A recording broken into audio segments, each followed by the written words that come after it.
Good morning, everyone. It's great to have you all joining today. I am Ryan. I am Swift Digital's Government Communications Strategist. We're going to go ahead and get started now. We'll probably have a few others join a bit later, but we'll start on time and hopefully finish on time. I also have my colleagues Kimberly and T joining the webinar. Some of you may know them already. Kimberly has been helping with a lot of the marketing for this webinar. So a lot of the reminders and invitations that you've received have been thanks to her. So thanks, Kimberly, for all your help in running this webinar. This is going to be the first webinar of what we hope will be a series of future webinars. We know that government clients like to see how other government clients are running things and setting up and planning their communication strategies. So we thought it'd be useful to put together a series of, or a collection of case studies to help show you excellent examples of customer experience amongst other government clients. So let me go ahead, and we're going to cover a range of case studies on different topics. The first one will be how to run effective sunset campaigns. We'll then move on to the benefits of progressive profiling and what that means.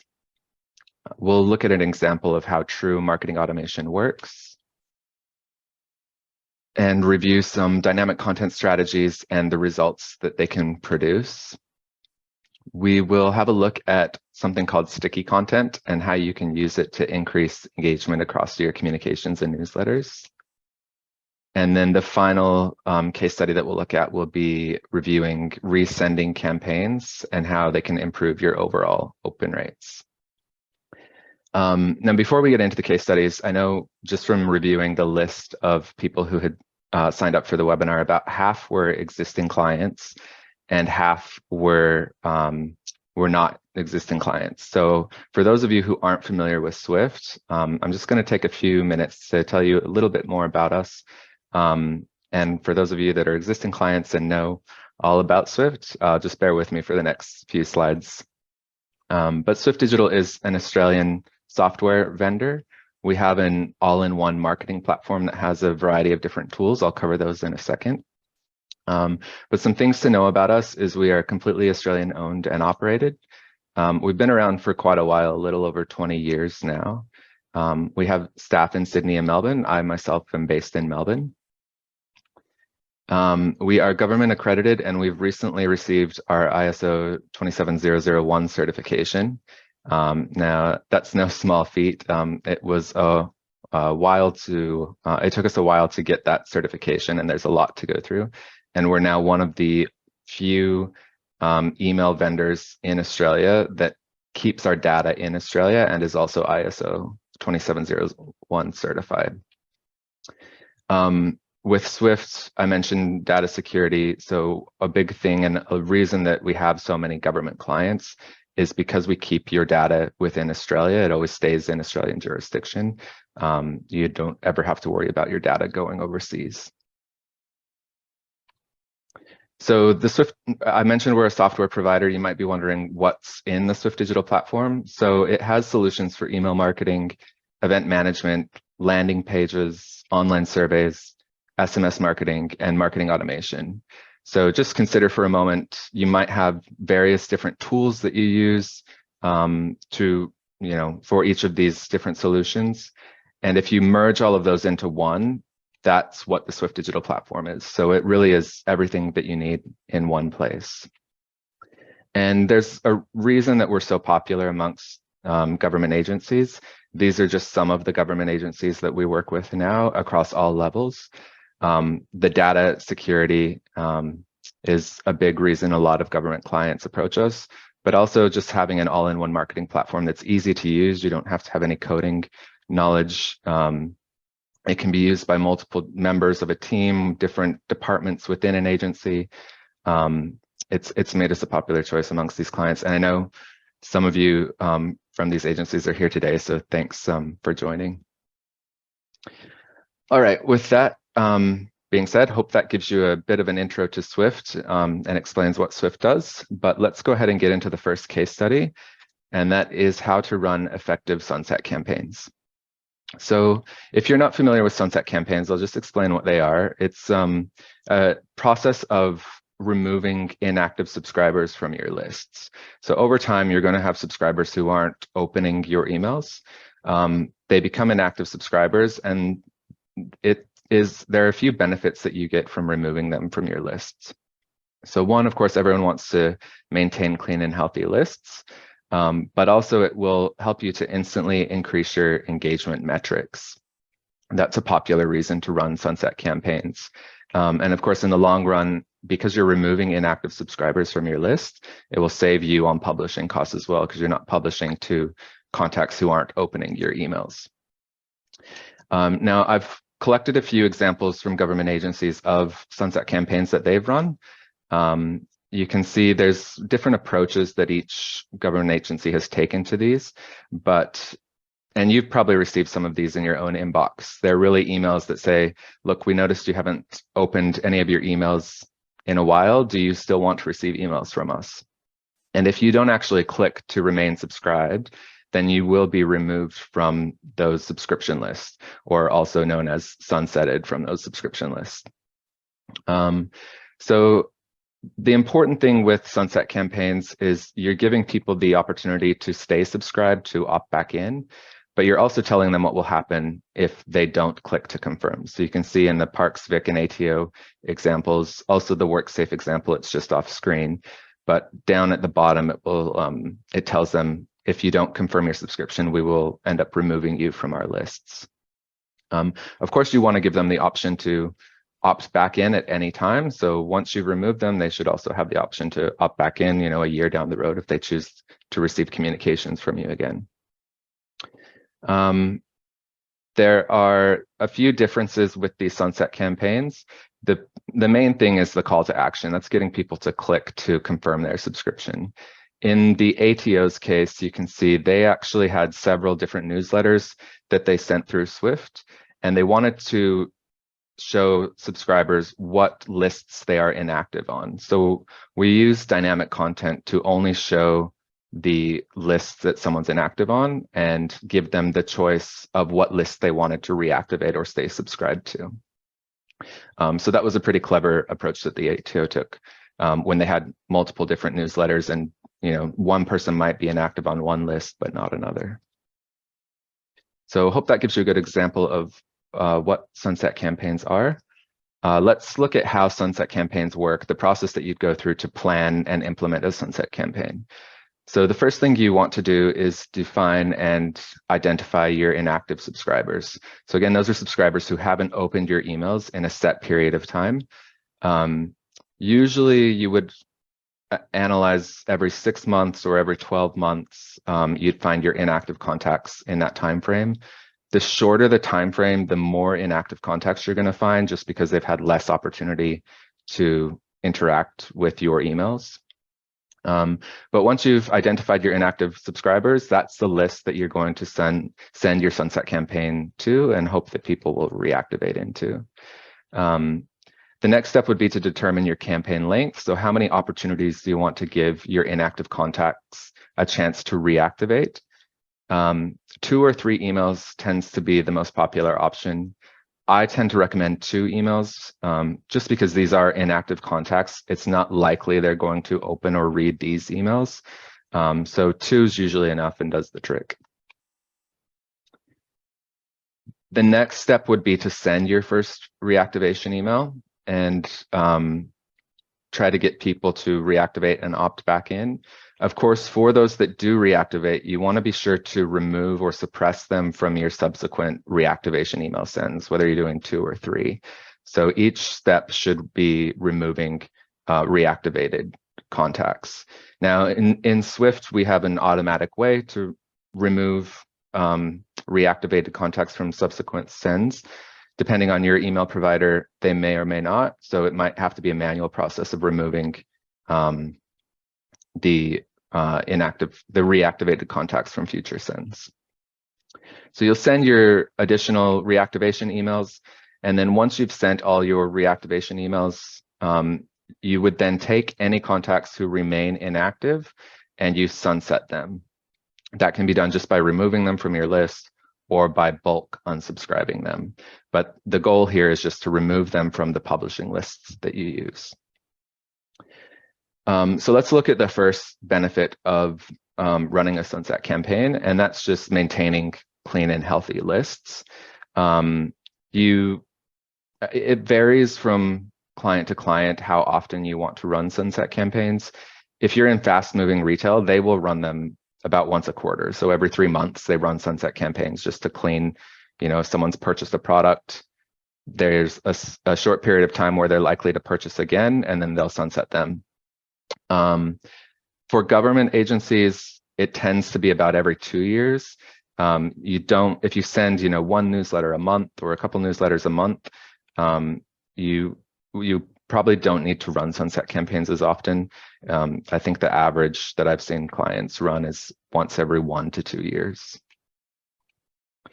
So running sunset campaigns will improve your email deliverability, and here's how. So first, it's going to reduce the number of spam complaints that you receive. When you're sending to inactive contacts, those are the contacts who are more likely to report your emails as spam. And if they report your emails as spam, that can affect deliverability to other email recipients who are using that same provider. You're also going to reduce your bounce rates. And the way that works is these inactive email addresses are stale email addresses. So they're email addresses that are more likely to bounce over time. So by getting ahead of it and removing them from your lists, it's less likely that they'll end up as a bounce statistic. And it will also improve your engagement metrics. Gmail, Yahoo, all these different email providers, they love to see people opening and engaging, clicking with your emails. If you remove your inactive contacts, then all of a sudden your emails look a lot more appealing to your recipients. A lot more people are engaging with them. So that will factor into their deliverability algorithms. They'll be more likely to see your mail favorably when you send future campaigns. And then the third benefit is the removal of something called recycled spam traps from your mailing lists. Now, I don't know if anyone here has ever had spam traps on their mailing lists. It's very bad news if you do end up with a spam trap on your lists, and it can happen also due to no fault of your own. I could do a whole presentation on spam traps, but the gist of it is an email provider like Yahoo will take an inactive email address and they will turn it into something called a spam trap. And then they lie in wait to see who's still publishing to that email address, because in their eyes, that's an inactive email address and no one should be publishing to it. So anyone who does publish to that email address, Yahoo will mark as spamming, and that can affect your sender reputation. It will also affect you getting your email to other Yahoo email addresses in that instance. So just be aware of that. It's something worth researching on your own time if you're not familiar with spam traps. We have a blog article on our website that goes into quite a bit of detail on spam traps. So feel free to go to our website and just search the blog area for spam traps and the article will come up. All right, the next benefit, and this is probably one of the best benefits of running sunset campaigns, is it will boost your engagement statistics. So let's say before running a sunset campaign, we had a list of 10,000 subscribers, and of that 10,000 subscribers, 3,000 of them are opening and engaging with the email. So that, of course, results in a 30% open rate. Now, let's say we run the sunset campaign, we've identified our inactive contacts. So let's say we've run the sunset campaign, we had 2,000 contacts that we identified as inactive. We've removed them from our send list. So now our send list is 8,000 subscribers.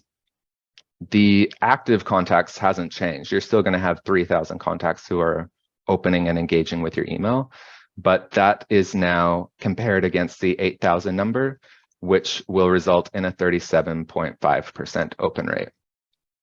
So there's not many ways that in such a short period of time you can have such a drastic improvement in your open rates, but running sunset campaigns can really help.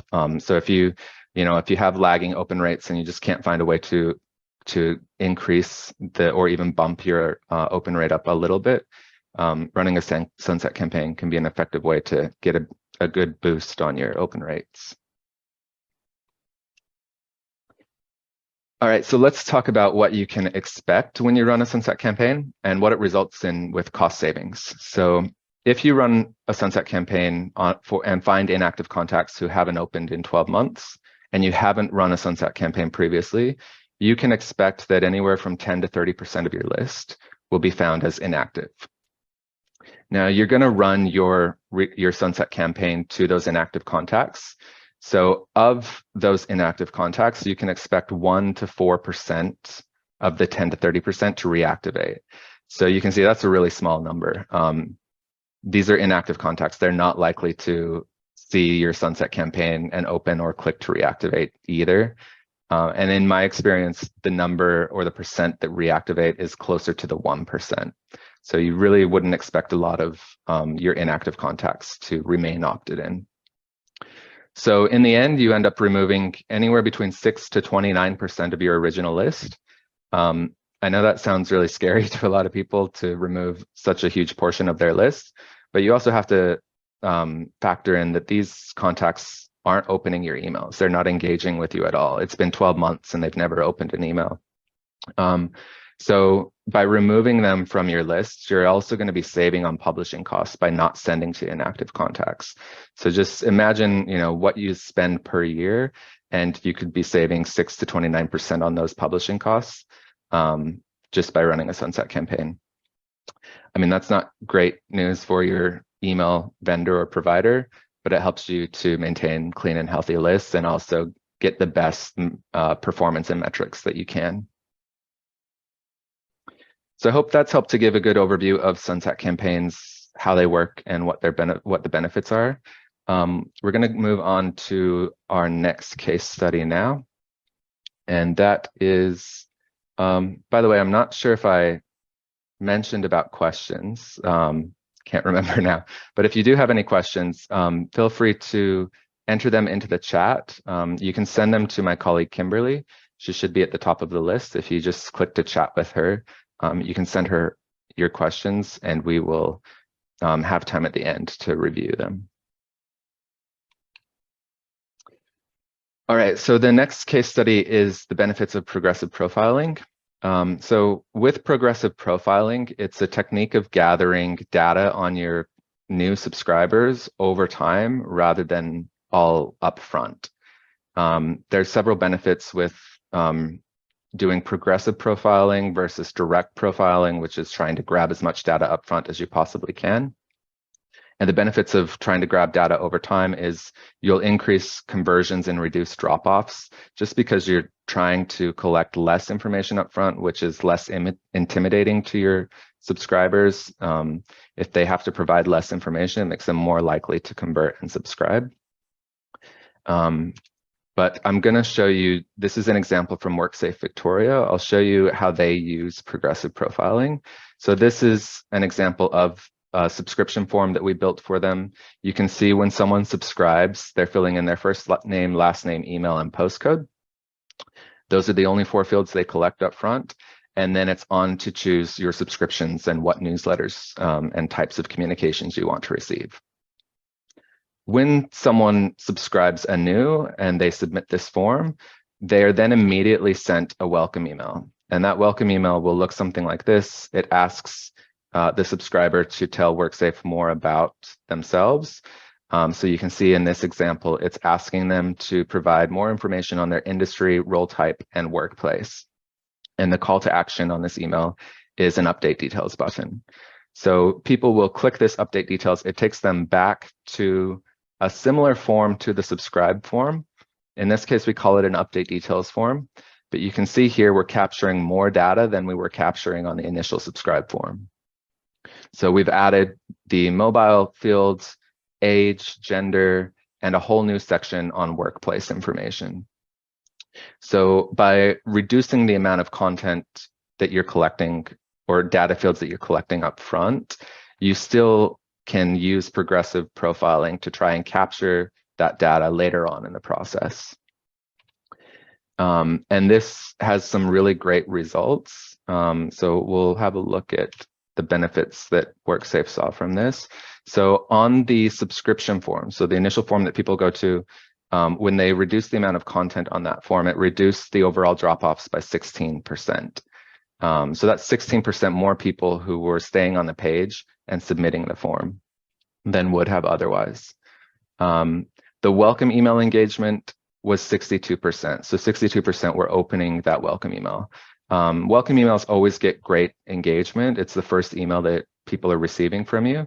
So it's a really great opportunity to try and extract more information from them in the welcome email. And then over time, not just from the welcome email, WorkSafe have a series of nurture campaigns that they use to ask people to update their details. Also in their newsletters, they have links that people can go to that same update details form to update their details. But across all those touch points, they were able to get 70% of their contacts to update their profiles or update their information. So that's actually a great trade-off. You're getting 16% more subscribers by reducing the amount of information up front, and you're still getting 70% of your contacts updating their details. Yeah, which resulted in a great trade-off for them. So if you have any subscription forms where you are capturing a lot of data right now, you could consider maybe reducing the amount of data you collect up front and spreading that out over time, trying to collect it through nurture campaigns or update details campaigns. It can really help to boost the amount of subscribers that you get up front. And with that, we'll go on to our next case study, and that is dynamic content strategies and results. So with dynamic content, what we mean is when you send an email or a newsletter out, the recipient is seeing content that is strictly relevant to them. So if you receive an email, the content that you have might be different than the content that I would see. It's the same email, just we see different content based on our data preferences. So dynamic content's a great way to tailor your content, make it more relevant to your readers, and also reduce the amount of content that the reader sees and has to process up front. So I'm going to show you an example of how dynamic content works from Public Transport Victoria. So for those of you who are in Victoria, you may be subscribed to this weekly travel alert. It goes out every Wednesday, but it aims to update subscribers on line disruptions or anything on the transport network that people need to be aware of. So for example, during COVID, there were lots of alerts on COVID and mask requirements when traveling. Those were all included in these emails as well. But you can imagine there's so many different transport modes and lines across the network, and not everyone wants to see every update across all modes and lines. So we developed a solution for them before I get into how it works, let me first show you what the email looks like. So pay attention to the next screen. This is an example of the weekly email that goes out. So you can see I've actually clipped this off. It's not even the full email, but it is a very long email with lots of different updates for different modes and lines. Now imagine if you were receiving this email in your inbox every week, would you take the time to go through and try to find your line updates or the updates that are relevant to you? Probably not. And over time, you'd probably realize it's not really useful to you because there's just too much information and you'd be better off going straight to the website or something like that. So, so the goal here was to reduce the amount of content that people see, and I'll explain how that works. So first of all, when people subscribe to receive updates, they go to a subscription form and they choose the modes and lines that they want to receive updates for. So if I wanted to only receive updates on the Sandringham train line, I could just select that option and submit the form, and then I would expect to only receive updates on the Sandringham line. So the subscriber comes in and sets their preferences. The next step is PTV, the marketing team goes in and they add all those updates. So the prior screen that we were looking at, that full long email, they build that email every week, and it includes updates for absolutely everything. But after adding all the updates, they then go and assign dynamic content rules to each content block. So you can see this is a screenshot from the system that shows the Alamein, Belgrave, and Lilydale line block. And you can see on the left, it has dynamic content rules applied to it. So in this case, this block is only going to be shown to subscribers on the Alamein line, Belgrave, or Lilydale line. Anyone else who's not subscribed to one of those 3 lines won't see this update at all because it's not relevant to them. And then, of course, the email gets published. And for each recipient, their content's going to be a bit different. So you can see the content for 3 different subscribers here. So Anna's content would include the Alamein update. Bill's would include the Hurstbridge update. And for Charlie, there were no updates for the line that he travels on. So there's just a note that tells him, there's no updates for you, but you can click here to adjust your preferences or to view other alerts. So dynamic content works really well when you have a lot of content and you want to tailor it down to your readers. People love receiving content that's relevant to them. And the results for PTV just speak for themselves. So it did take some time to see these improvements. Part of it is retraining subscribers that now the newsletter has changed or updated, and they're only going to be receiving, content that they're interested in. So over time, their open rates increase bit by bit as they got new subscribers. Those new subscribers didn't have to be trained; they just knew they were only going to receive content that's relevant to them. So it just goes to show that dynamic content and getting people the content they want to see is really important to improving your metrics. All right, let's go ahead and move on to the next case study. And that is how true marketing automation works. So a lot can pass as marketing automation these days. It's kind of become a buzzword that people throw around. But I'm going to show you an example that we built recently for Flight Safety Australia that really automated the process of sending out email alerts to subscribers. If you have a situation where you have a lot of emails that you send out, maybe you're sending 2 or 3 emails a week in an alert format to subscribers, this is an example of that. So it's just automating that process. It's taking away all the publishing requirements from you. You never have to lift a finger to publish emails out. But we'll go through how this actually works. Of course, the benefit of marketing automation is, again, it's getting subscribers the content they want to see. Just like in the last example we looked at, it's a way of automating that to happen. So in the case of Flight Safety Australia, they have a website where they publish their alerts too. So they're already publishing content to their website, but they also wanted to get this content in front of their email subscribers. So we built a solution where we grab the content from their website. For those of you that are familiar with website technology, we use something called an RSS feed. We grab the content from there and we use that content to populate an email, which is what you're looking at on the right-hand side. That email will then be sent to subscribers and it links them back to Flight Safety Australia's website so they can read more about the alert on the website. So that's how the content population works. Of course, in order to get the content in front of your readers, you need to have a subscription form for people to go through and subscribe. So this is an example of the subscription form that we built for them. I want to especially point out what the subscription options are.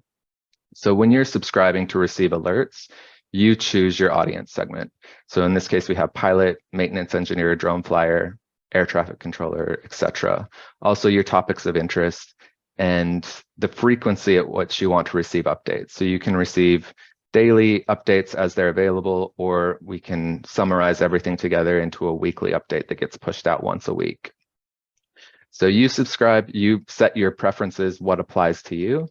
And then we pull in the content from the website, we automatically generate an email, and we send that email to people based on the subscription preferences that they provided when they subscribed.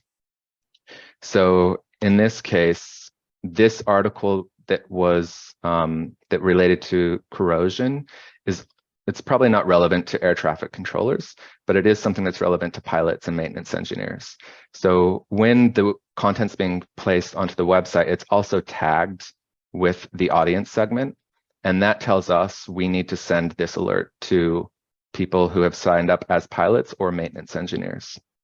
So that whole process often happens automatically. And it's a great way to send, if you're sending a lot of manual email communications or alerts out, it can be a great alternative. And the results, these results aren't specific to Flight Safety Australia, but it's just an example to show you the amount of time and effort that it can save you. So if you're sending 3 emails per week, in an alert fashion, that's 156 emails per year. And if you take those emails, let's say you spend about 3 hours on each email, putting the email together, managing the lists, publishing it out, that's 67 days of work per year. So that's a lot of time that one person is spending publishing out emails that can be reduced to 0 by implementing an automation solution. It's also going to improve satisfaction with recipients. They subscribe, they're getting the content they want to see. And I know I'm saying that a lot, but it's because there's a pattern of the best thing you can do with your content is get relevant content in front of your readers. You'll see your metrics jump just by making sure people are only seeing content that's relevant to them. But also part of the benefit of this marketing automation process is it removes all the list management and any manual work you were doing managing your list, maintaining your list. It removes all of that as well because it's a fully self-serviced subscription center. So subscribers are managing their preferences themselves. They can change their preferences or even unsubscribe themselves if they wanted to.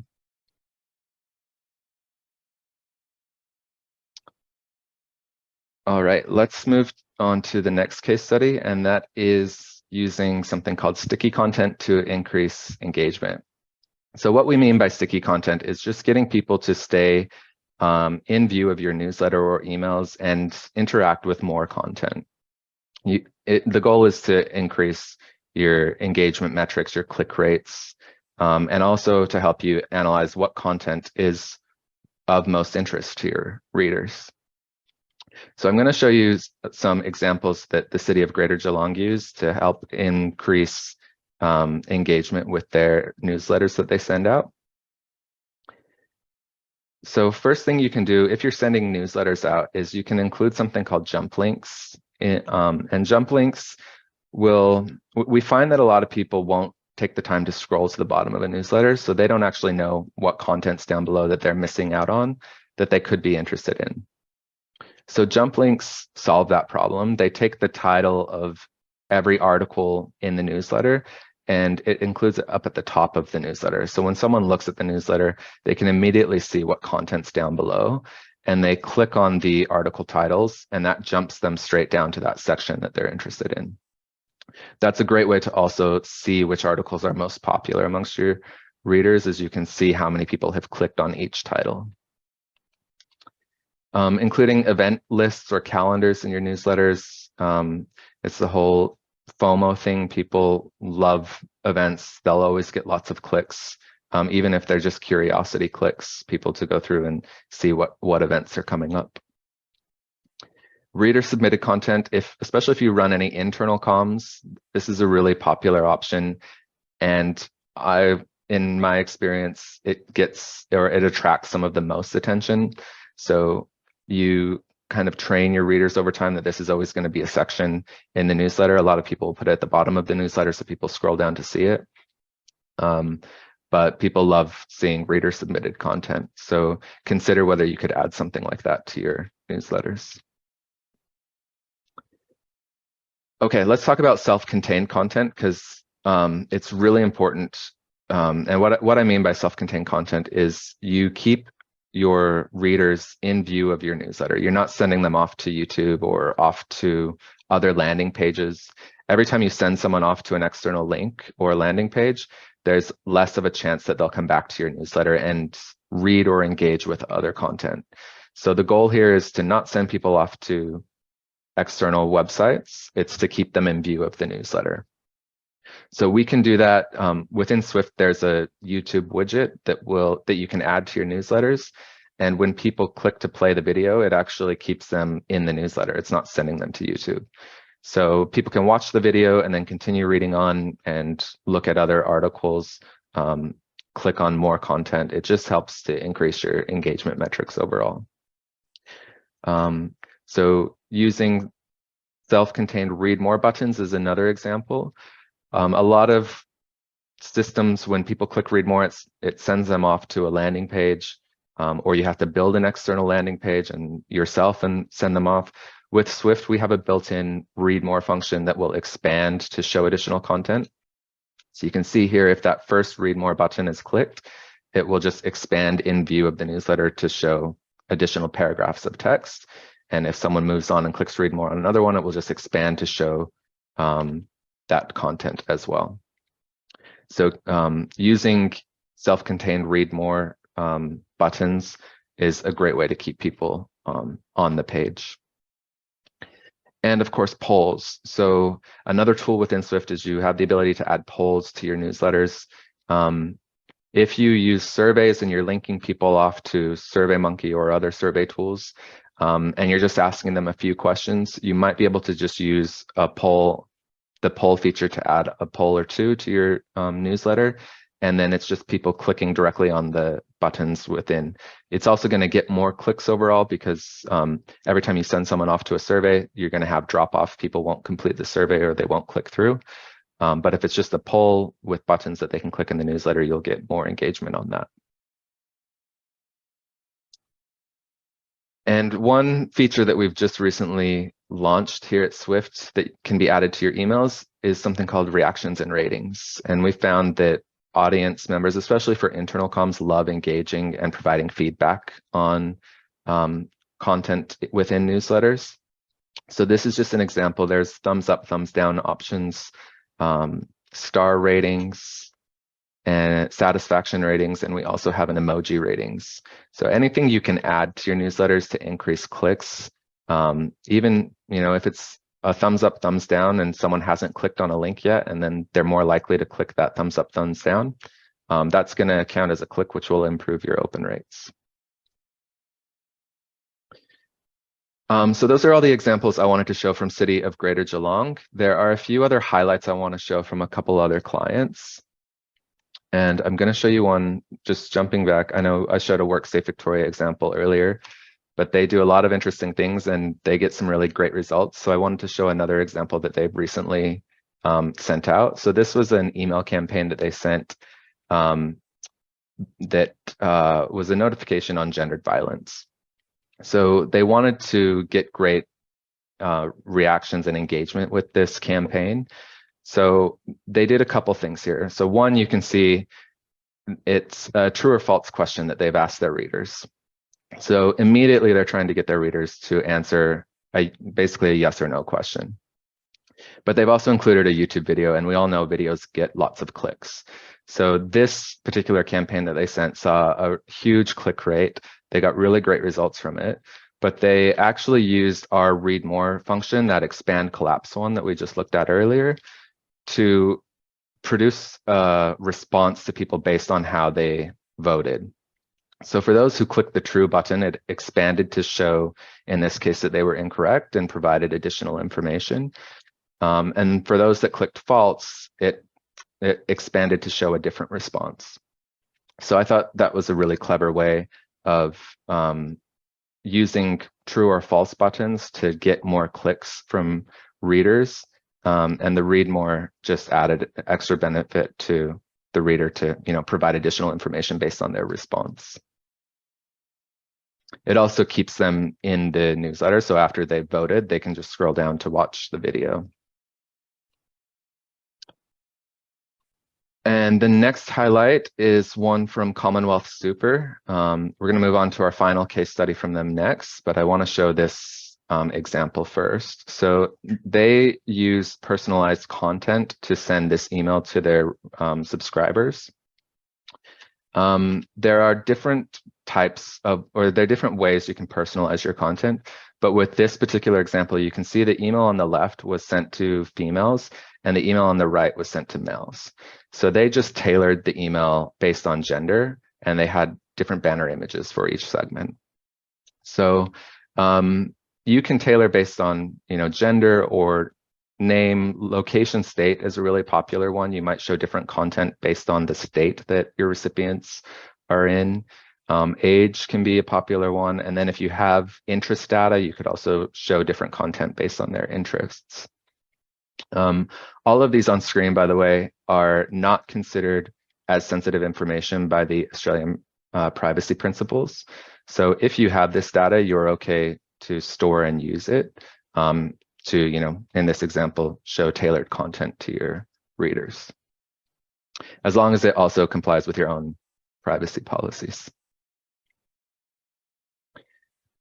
All right, and let's move on to our final case study, and that is resending campaigns. I'm going to explain what resending is, but it's actually quite easy to understand. It's really just resending an email to people who didn't open the first one. So the benefit here, or the goal here, is to just increase your overall open rates. You want to get as many people as possible to open your email campaign. If you have important information that you want to get out to people, resending is a really great way to do that. Just a word of warning though, if you resend too many times, you can annoy your subscribers, which can cause them to unsubscribe, which of course is not what we want. So just pay attention to your unsubscribe rates. If you do try resending, you want to make sure that you're not increasing your unsubscription rates. But the way that resending works, this is an example from the Swift platform, but it applies to any platform really. But this is just a screenshot of how our tool works. Is the first email gets sent, and then we have set up a trigger to send a second email out. And that trigger says that when the first email goes unopened for 7 days, trigger the next email. So you can see in this particular example, in the pink bubble there's 2,738 people. That is almost 3,000 people who didn't open the first email who are going to receive the second email. They repeated this 4 times. So you can see with each additional send, the total number of unopens reduces each send. And it's a really easy way to get great results. So on the first send, their open rate was 47%, which is a really great open rate, but they wanted to get even more people opening. So after the second attempt, their overall open rate went up to 64%. The third attempt jumped to 71%, and the final attempt went to 74%. So it just goes to show every time you do a resend to unopened contacts, you are likely to get a portion of the audience to open a follow-up email. Now it's arguable here, they probably didn't need to do that final send. I mean, the difference in opens was only 3% there. So I'd say, 2 or 3 attempts to resend should be enough. I also have another client, the Department of Education. They send a monthly newsletter out, and after each newsletter, the very next day, they will send it again to unopened contacts. So their initial open rate is 38%. And then when they send the follow-up the next day, it ends up averaging about 18%. So overall, they're getting about a 56% open rate when you combine the two together. So resending can be a great option. It doesn't take much effort at all, but it can get you really great results. So just consider, if you have a newsletter and you want to increase your open rates, get more people to engage with it, maybe just try resending. You might have people who are out of office one day, or they just miss the email in their inbox. We all get so many emails now. So resending it can try to get your email back front of mind and in their inbox and get more people opening it. So that is all of the case studies that I wanted to run through. Thank you so much for sticking around and going through all that with me. There's just one final, we do have some resources that you can download. Kim is going to send a follow-up email after this webinar, and it will include links to download these engagement resources. But we hope you find these really useful. You have a document on email newsletter best practices, stakeholder communications plan template, and if you're not with Swift, there's a security checklist for your email service provider. So we hope you find those useful. I hope from the examples and the case studies that we've been through, you have you've taken insights from them and you've maybe considered ways that you could implement them in your own organization.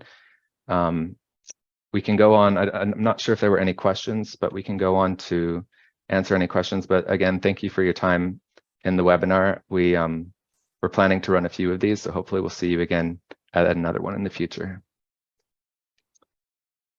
All right, let's just check and see if there were any questions. Let me pull up.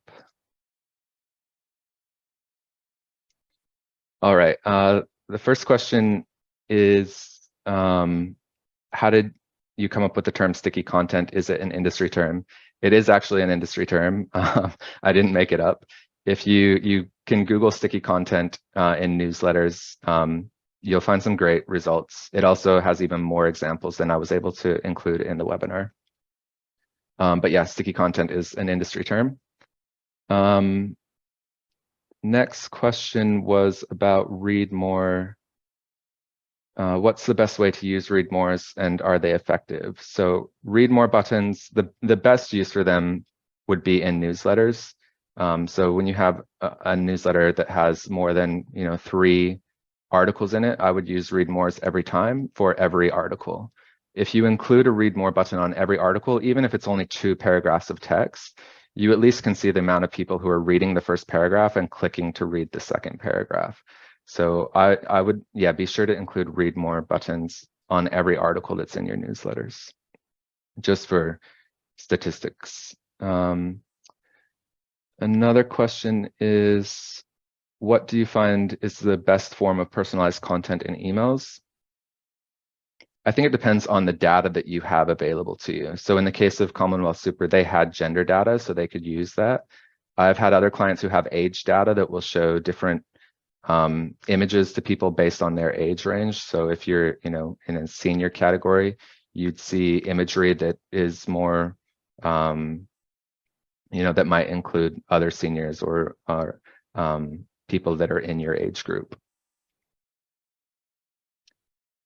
And another question is, does personalization generally engage email audiences significantly more than not having added it?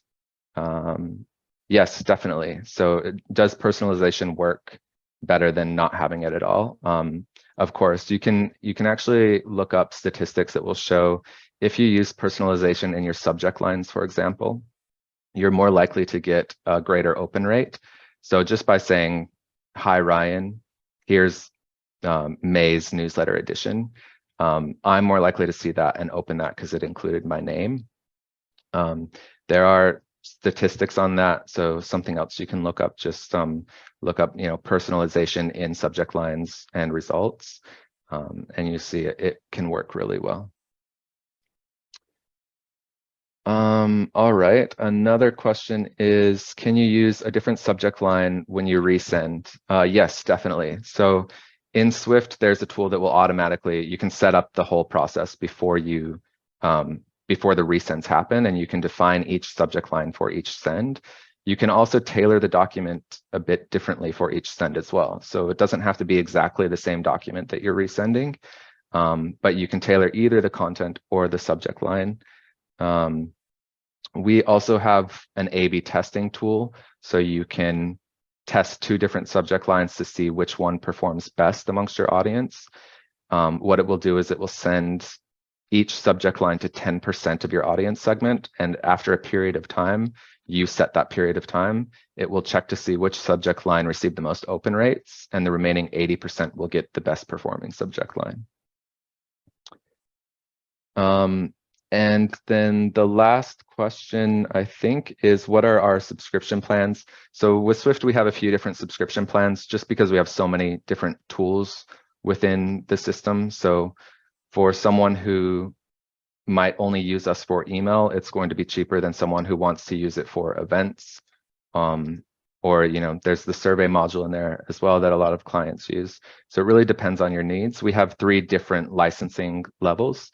But if you'd like to get specific pricing, let us know afterwards. You can just contact us. Kim will send a follow-up email. You can also book in a demo if you'd like to see how the Swift platform works. All right, I think that's all the questions. Thank you again so much for joining. I think we'll wrap it up there. If anyone has any questions later on, or if you'd like to see or hear more about Swift or participate in a demo, please get in contact with us. We'll be sending out follow-up communications, and the next time we run a webinar, we'll be sure to send an invitation out to everyone as well. Thank you again.